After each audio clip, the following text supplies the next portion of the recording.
Dans quel intervalle? Donc, dans cet intervalle.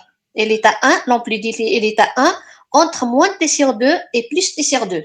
Elle est définie uniquement dans l'intervalle moins t sur 2, plus t sur 2 égale à 1. Sinon, en dehors de cet intervalle, il est nul. 0 ailleurs. Voilà, donc on définit un recte en utilisant la fonction échelon, donc ici recte de t, recte indice t de t, ou bien je peux l'écrire recte t sous forme fractionnelle, recte t sur grand T. Le petit t, c'est la variable, d'accord? Le grand T qui est au dénominateur, c'est la largeur, d'accord? Donc la largeur, on peut la mettre comme indice, d'accord? Ou bien sous cette forme. D'accord. Juste en bas, j'ai mis quelque chose ici, la notation générale, d'accord, colorée en bleu. X de t égale A, recte, entre crochets, t moins taux sur grand T. D'accord. Le A, c'est l'amplitude du signal. Le petit t, c'est la variable temporelle de la fonction. Le taux, c'est le décalage ou bien le centre du signal. D'accord. Le t, c'est la largeur du signal. Le taux, dans notre cas, le taux égale à 0. Donc, j'aurai quoi? A, recte, petit t sur grand T, d'accord? C'est le taux, ou bien si le signal est centré à 0, ou bien la symétrie par rapport à l'axe des ordonnées, donc le taux, elle est nul, il n'y a pas de décalage. Mais s'il n'y a pas de symétrie par rapport à l'axe, automatiquement, le signal est décalé, soit à gauche ou bien à droite, d'accord? C'est le taux. On l'appelle décalage ou bien le centre du signal, d'accord? Le taux. Le grand T, j'ai bien dit, c'est la largeur du signal. Et encore la fonction triangulaire, d'accord? Voilà, donc comment on définit une fonction d'accord? Triangulaire. Voilà, donc j'ai mis une fonction trait de t, la forme mathématique générale égale à 1 moins t en valeur absolue. Le t, il est en valeur absolue. C'est la valeur absolue de t, elle est inférieure ou égale à 1. Ou bien le t, elle est entre moins 1 et plus 1, et nul ailleurs. D'accord. Et c'est juste en bas, je vous ai donné la forme générale.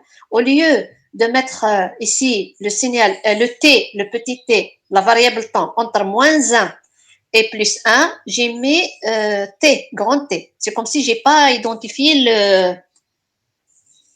j'ai pas défini la largeur. Je l'ai mise directement égale, la largeur ici égale à 2t. D'accord. La largeur égale à 2t. Donc, je peux mettre 1. D'accord. 1 moins 1. Donc, j'aurai la largeur égale à 1, plutôt à 2. D'accord. Mais ici, j'ai mis t. Ça veut dire, ici, 1 moins la valeur absolue de t sur grand T. D'accord. Sur grand T. Lorsque la valeur absolue de t est inférieure à t. Veut dire, le t, il est entre moins le t majuscule et plus t majuscule. D'accord. Voilà de la forme générale. Tri. D'accord. La fonction tri, indice t de t. Indice t de t. Donc, voilà pour le signal triangulaire. C'est 1 moins le t en valeur absolue sur grand T. D'accord. Si la valeur absolue de t est inférieure ou égale à t. D'accord.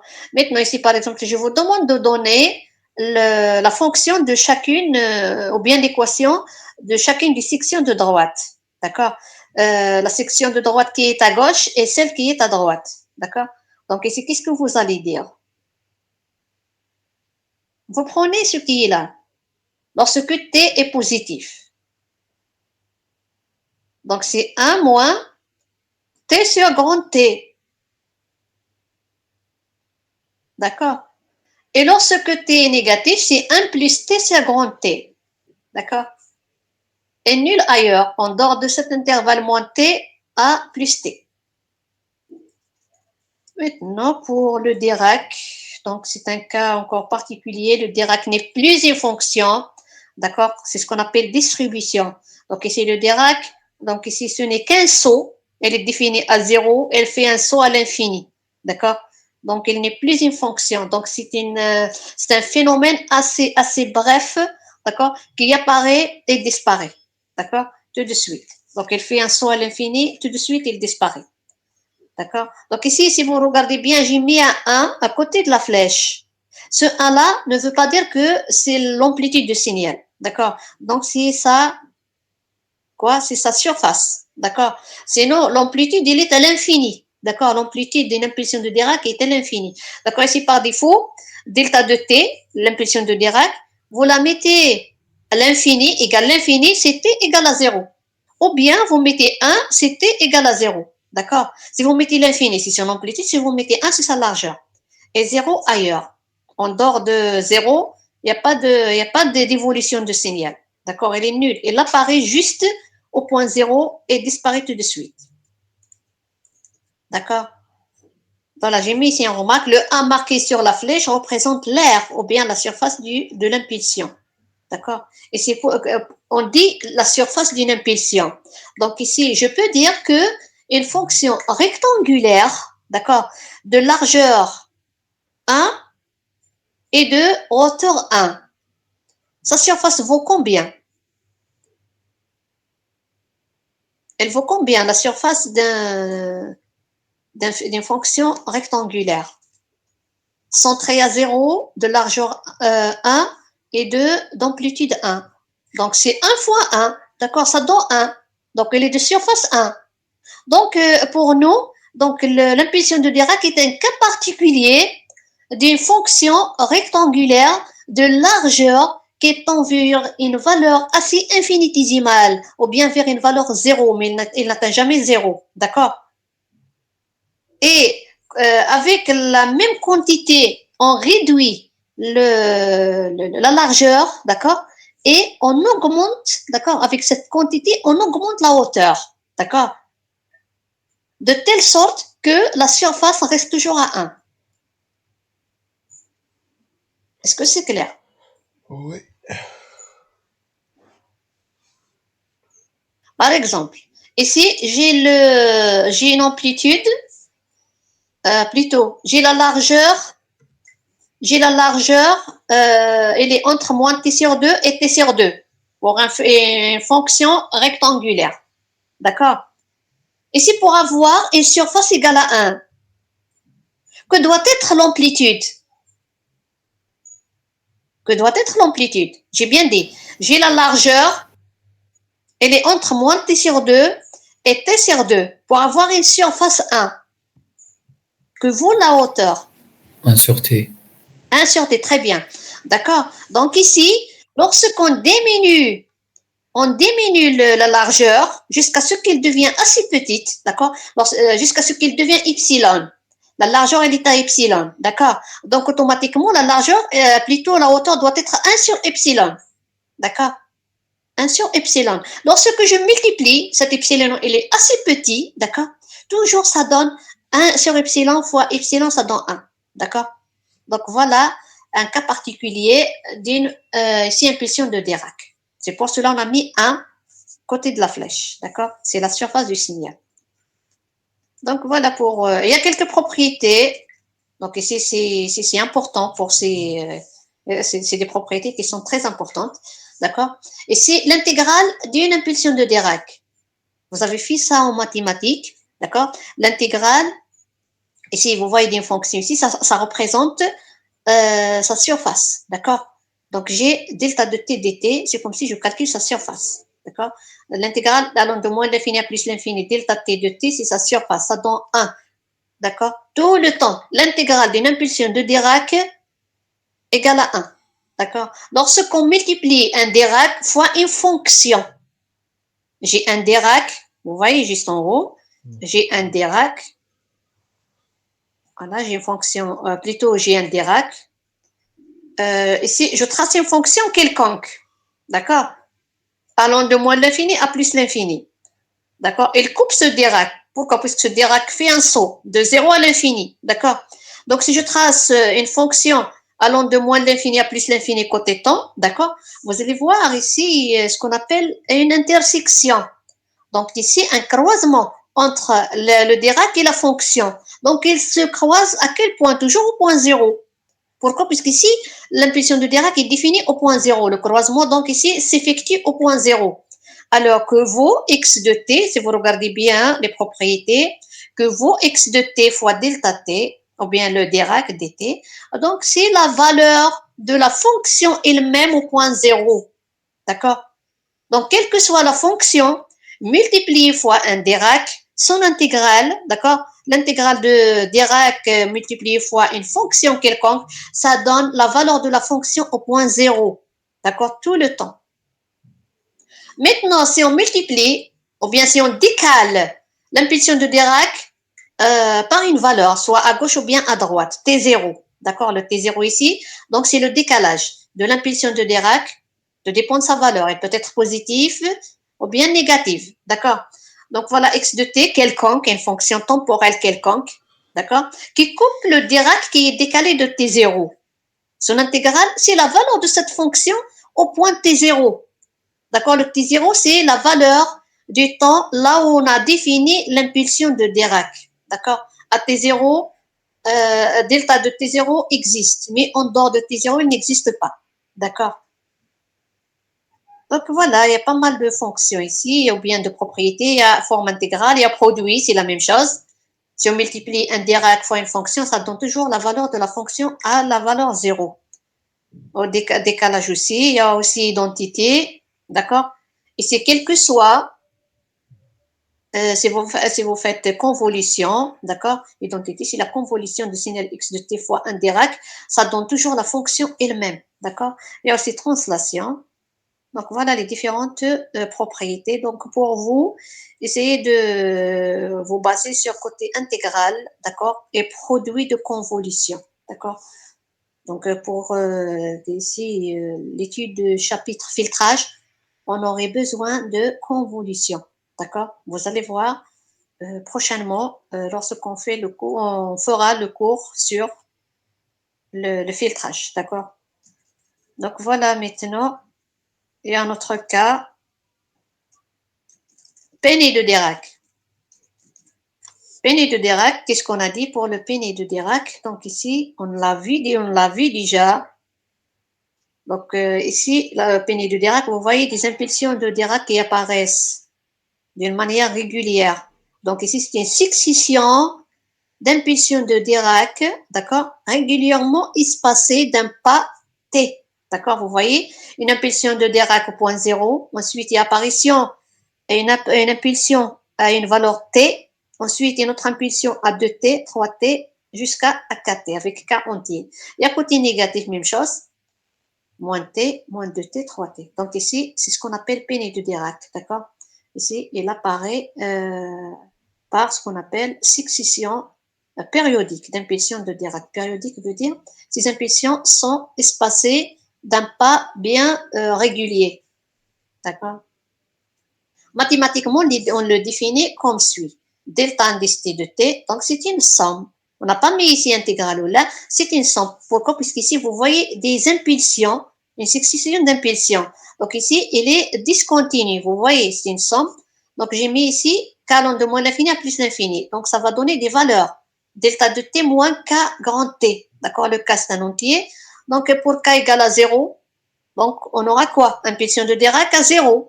Pour k égale à 1, impulsion de Dirac à t. Pour k égale à 2, impulsion de Dirac à 2t. Pour k égale à 3, impulsion de Dirac à 3t, et ainsi de suite.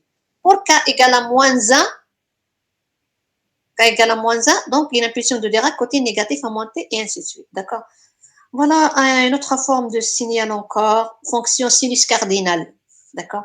Donc, c'est la fonction la plus manipulée en traitement de signal pour l'étude des filtres. D'accord? Pour l'étude des filtres. Donc, on aurait besoin de cette forme de signal prochainement pour le chapitre des filtres. D'accord? Donc, cette fonction est définie par quoi? Donc, c'est sinus cardinal ou bien sinc de t. D'accord? Égale sinus de t sur t. Donc voilà comment on définit une fonction sinus cardinale. Donc il y a, attendez, donc il a un pic au point zéro, d'accord? À t égale 0, vous voyez, il y a un lobe, ce qu'on appelle un lobe principal, d'accord? Au point zéro, il est à 1. 5 de 0, il est à 1. Ensuite, il y a apparition des lobes secondaires, d'accord? Qui disparaissent au fur et à mesure dans le temps. Ils s'atténuent au fur et à mesure dans le temps pour être, ou bien pour qu'elle s'annule à l'infini. D'accord? Donc, c'est ce qu'on appelle, c'est des lobes de haute fréquence. D'accord? On n'aurait pas besoin de ça pour nous, on s'intéresse au lobe principal. d'accord? Donc, c'est ce qu'on appelle fonction sinus cardinale qui s'utilise pour la définition temporelle des filtres, d'accord? Ou bien dans le domaine fréquentiel, et ainsi de suite. On va voir. Il y a encore une autre propriété, parité des signaux. Donc, le signal temporel, d'accord, ou bien quel que soit un signal réel, d'accord, ou bien temporel, réel, donc il est défini par deux composantes, pair et impair, d'accord. X de t égale x indice p de t plus xi, x indice i de t. Donc voilà, le signal peut être pair. Donc alors, le x de t égale uniquement la composante paire, x indice p de t. Ou bien peut-être impair, donc il comprend uniquement la composante impaire, x de t égale x indice i de t. Donc voilà ces cas particuliers. Voilà pour la composante paire. Elle est là, d'accord? Les figures juste en bas. Donc voilà pour la composante paire. Si le signal est paire, alors x de t égale x de moins t. D'accord? Si le signal est paire, x de t égale x de moins t. Veut dire il y a une symétrie par rapport à l'axe des ordonnées. D'accord? Il y a une symétrie par rapport à l'axe des ordonnées. D'accord? Mais si le signal est impair, alors x de t égale moins x de moins t. Il y a inversement et renversement dans le temps. D'accord? Inversement d'amplitude et renversement dans le temps.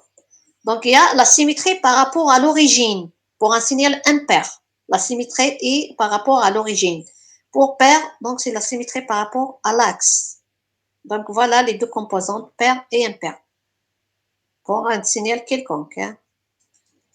Maintenant, si je vous demande de déterminer la composante pair et impair, d'accord? Donc, voilà, je vous les donne directement. Donc, xp de t, donc égale x de t plus x de moins t sur 2. Et la composante impaire égale x de t moins x de moins t sur 2. Donc, à partir de ces deux composantes, vous pouvez trouver la forme d'un tel signal. D'accord? Lorsqu'on vous donne un signal quelconque et on vous demande de trouver sa composante paire, voilà la notation avec laquelle vous déterminez la composante paire. Et s'il est pair et s'il est impair, donc voilà, d'accord, avec les deux notations. Il y a aussi notre propriété, la causalité. D'accord, un signal est causal lorsque lorsque le temps est négatif, d'accord, lorsque le t est inférieur à 0, le signal n'existe pas, d'accord.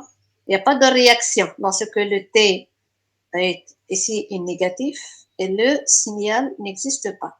Donc voilà, je vous ai donné un exemple d'un échelon, d'accord, qui est un signal positif, causal, d'accord.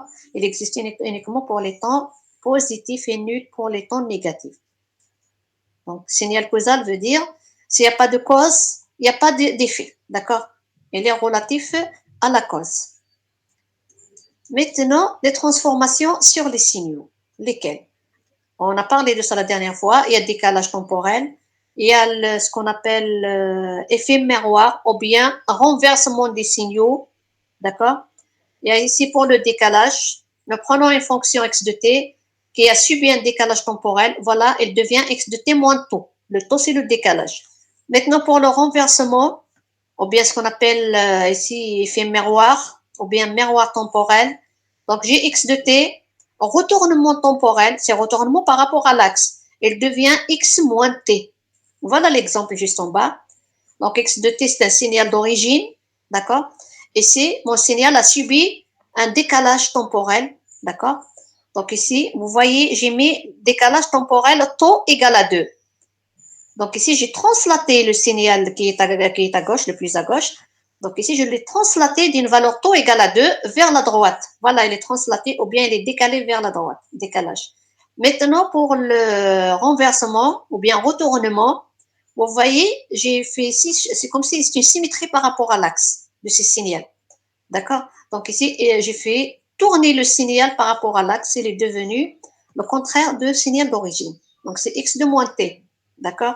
Donc voilà les deux opérations, ou bien les deux transformations qu'on peut appliquer sur notre signal. Il y a encore d'autres transformations. dilatation et compression. On a vu ça la dernière fois, on a parlé dessus. Ou bien mise à l'échelle. D'accord? Dilatation et compression. Donc ici, on a x de t. Si on multiplie ça fois un facteur, c'est ce qu'on appelle facteur d'échelle. X de t, donc ici, mise à l'échelle, donc elle devient notre fonction. Donc f de t égale x de kt. Avec k, c'est un entier. Donc maintenant, nous parlons de k. D'accord? Ici, les conditions sur k.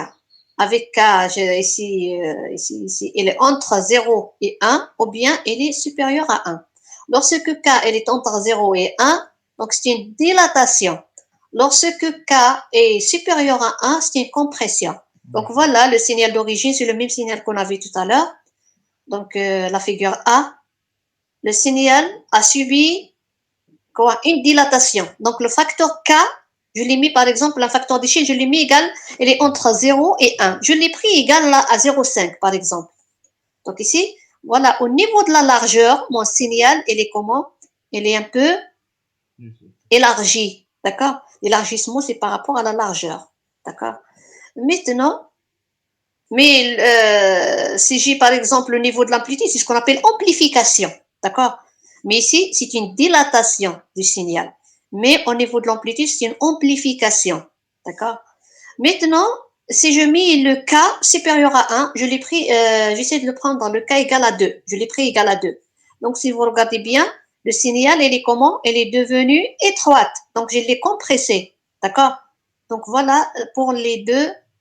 Ici, encore transformation sur notre signal. D'accord? Il y a dilatation, c'est ce qu'on appelle mise à l'échelle. Dilatation et compression. C'est la multiplication de ça par un facteur d'échelle. D'accord? Ce facteur est peut-être entre 0 et 1 ou bien supérieur à 1. C'est les entre 0 et 1, c'est une dilatation. C'est les supérieur à 1, c'est une compression. D'accord? Il y a aussi d'autres transformations ou bien d'autres opérations, d'accord? Donc, il y a multiplication, il y a addition, d'accord, qu'on peut appliquer sur les signaux. Voilà, c'est des exemples. Donc, la multiplication des signaux, de deux signaux, ici, vous voyez le cas d'un signal radio, modulation. Donc, si on multiplie deux signaux, donc c'est une modulation. Il y a aussi, si vous regardez bien ici, je vais vous donner des exemples. La tension qui apparaît aux bornes de la bobine, d'un côté électronique, hein, pour le matériel électronique, de la dérivée de courant qui la traverse. D'accord, ici, on a parlé d'addition, on a parlé de multiplication, on a parlé d'intégrale ou bien de dérivée. Intégration. D'accord, il y a pas mal d'opérations que peut subir un signal. D'accord? Dérivation. Donc ici, il s'agit d'une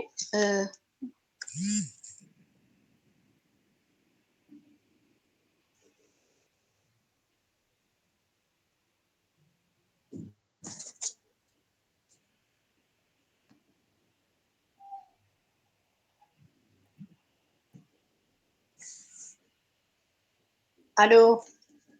Est-ce que c'est clair jusqu'à ce point? Allô? Est-ce que vous êtes là? Oui, madame. Les autres. Oui, madame. Donc, s'il n'y a pas de questions, donc on essaie de. Donc, il ne nous reste pas ces deux choses. Donc, voilà la dérivée. Un signal peut subir une dérivation. Donc, ici, à quel point? Vous prenez un exemple ici de ce qu'on appelle des composants électroniques. D'accord? Si vous prenez un circuit, d'accord, ou bien de matériel électronique, si vous prenez, par exemple, je vous demande de calculer la tension aux bornes d'une inductance, qu'est-ce que vous allez faire? Donc, il y a ce qu'on appelle dérivée du courant.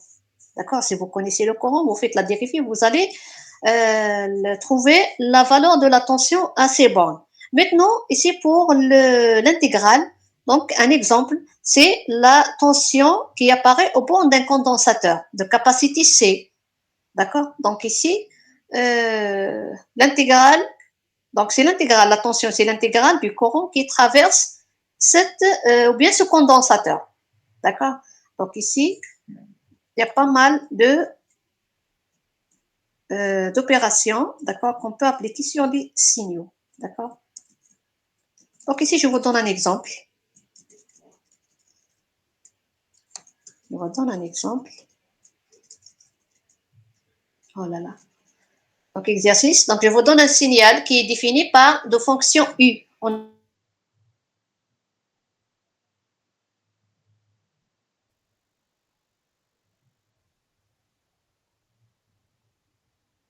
a dit le U et la fonction échelon unitaire.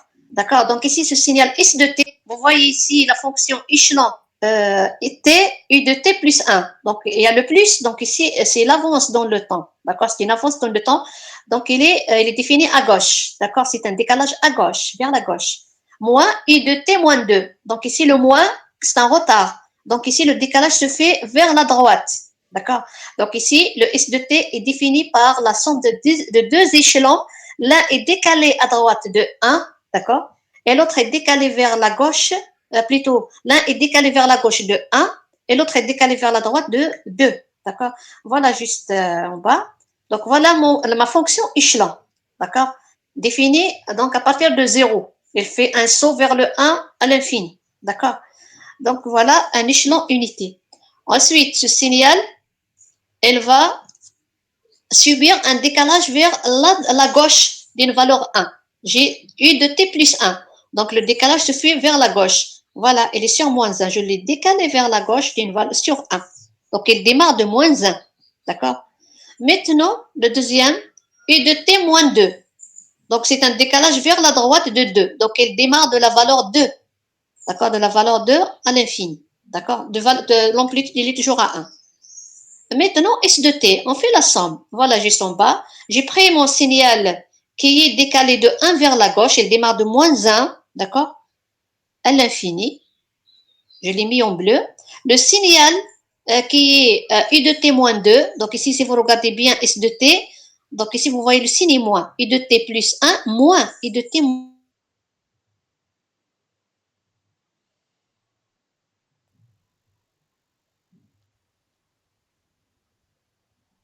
2. C'est comme si j'ai inversé l'amplitude de l'échelon décalé de 2. T moins 2. Maintenant, vous faites la somme. D'accord. Vous faites la somme. Donc, comment on fait la somme? Donc, ici, nous prenons les intervalles. De moins l'infini à moins 1. Mon signal n'existe pas, il est nul. D'accord? De moins l'infini à moins 1, il est nul. Donc, il est nul. J'ai tracé de moins l'infini à moins 1 un trait sur les abscisses. D'accord? Maintenant, de moins 1 à 2. Vous regardez bien l'axe des temps. De moins 1 à 2.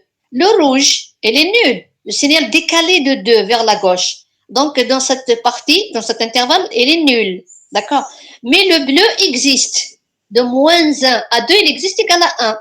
Donc voilà, de moins 1 à 2, il y a le 1. Donc 1, vous voyez, u de t plus 1 moins u de t moins 2, dans l'intervalle moins 1, 2, donc vous voyez, c'est 1. Donc le bleu moins le rouge. Ça donne le bleu. D'accord? Ça donne le bleu, c'est 1. Maintenant, de 2 à l'infini, les deux existent. Le bleu existe égal à 1, le rouge existe égal à moins 1. Alors, 1 moins 1, ça donne 0. D'accord? De 2 à l'infini, donc c'est nul. La somme des deux, ça donne 0. D'accord? Elles sont opposées en temps, donc le résultat est nul. Donc, le résultat S de T, c'est un signal. Donc, la somme de deux échelons, l'un décalé de 1 vers la gauche et l'autre décalé de 2 vers la droite, ça donne un signal rectangulaire. Donc voilà, S de T est égal à U de T plus 1 moins U de T moins 2, ça donne égal à 1 lorsque T entre moins 1 et plus 2 est nul ailleurs. Donc voilà la forme mathématique du résultat. D'accord? Maintenant,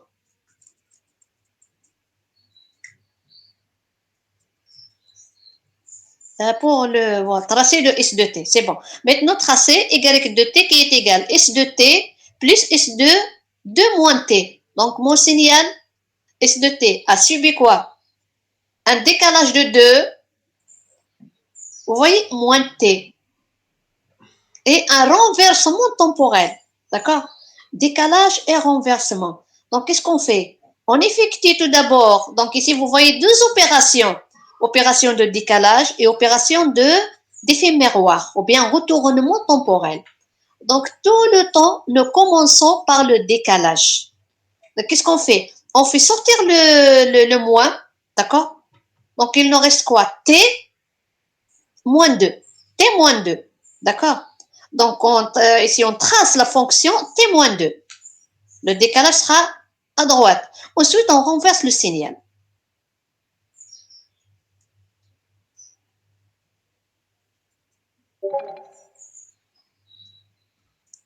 Alors,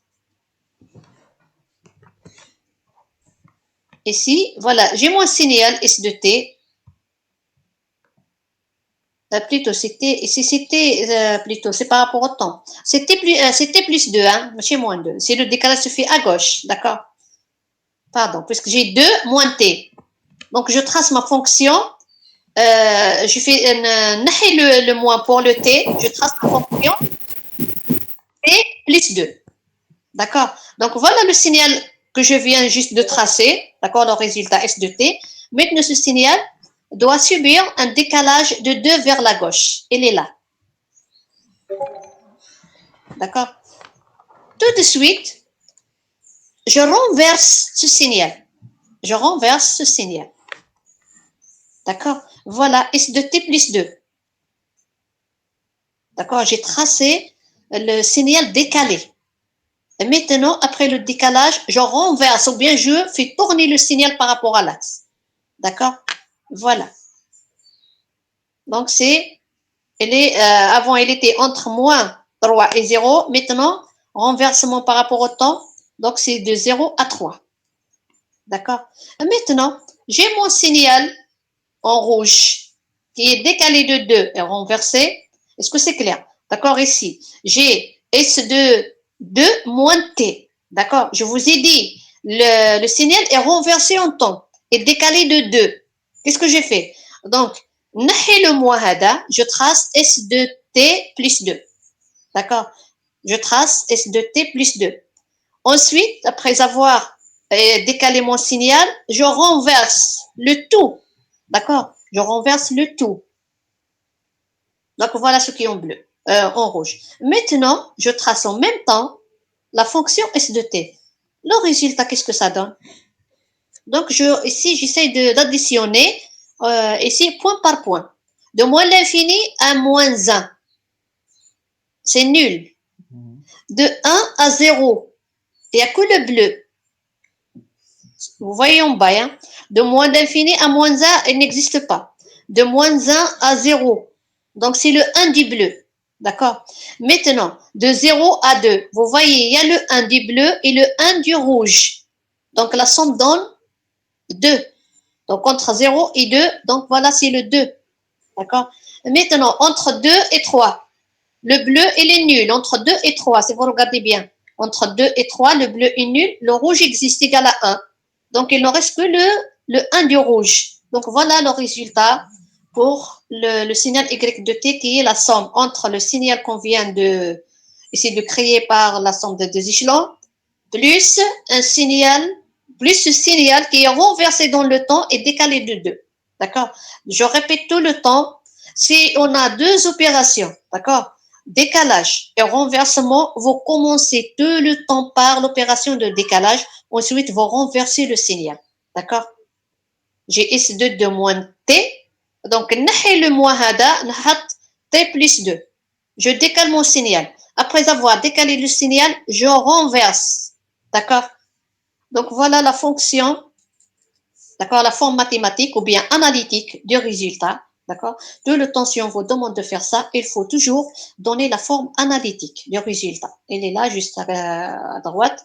Y de t égale S de t plus S de 2 moins t. Donc, c'est 1 pour t entre moins 1, 0, 2 pour t entre 0, 2, 1 pour t entre 2 et 3, 0 en dehors de ces intervalles.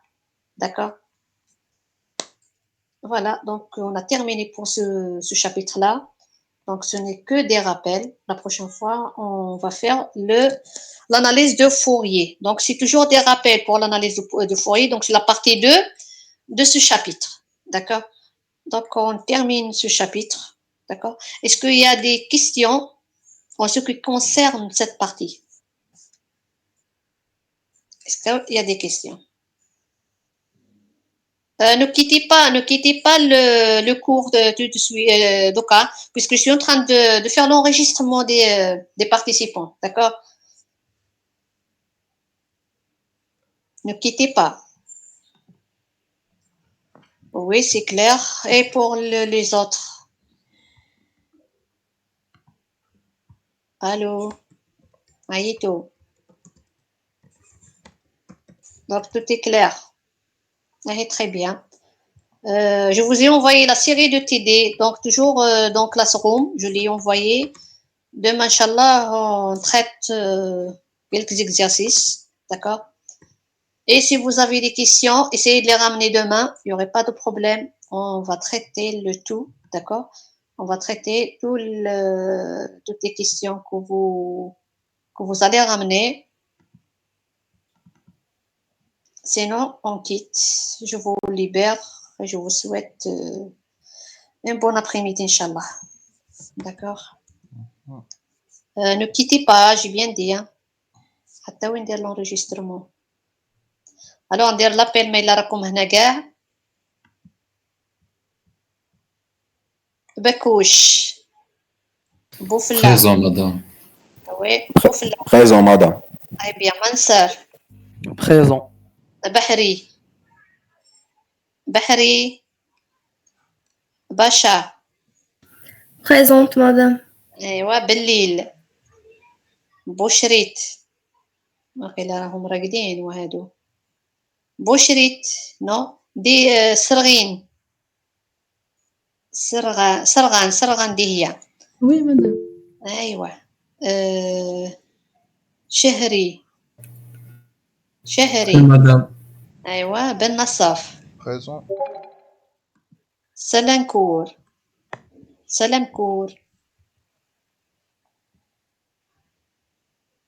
Ah d'accord, donc vous êtes là. Oui, voilà, donc j'ai pris la liste. ماشي هكا باش نكوندانيكم ولا هكا باش نعرف le nombre de participants qui assistent le cours. Si je trouve que le nombre est toujours faible ولا نجي ندير le cours تاعي في la fac. D'accord? Si ça vous intéresse, نديروه en ligne. D'accord? Donc demain, la séance du cours, نديرو le TD, d'accord? Ok, donc je vous libère. في أمان الله.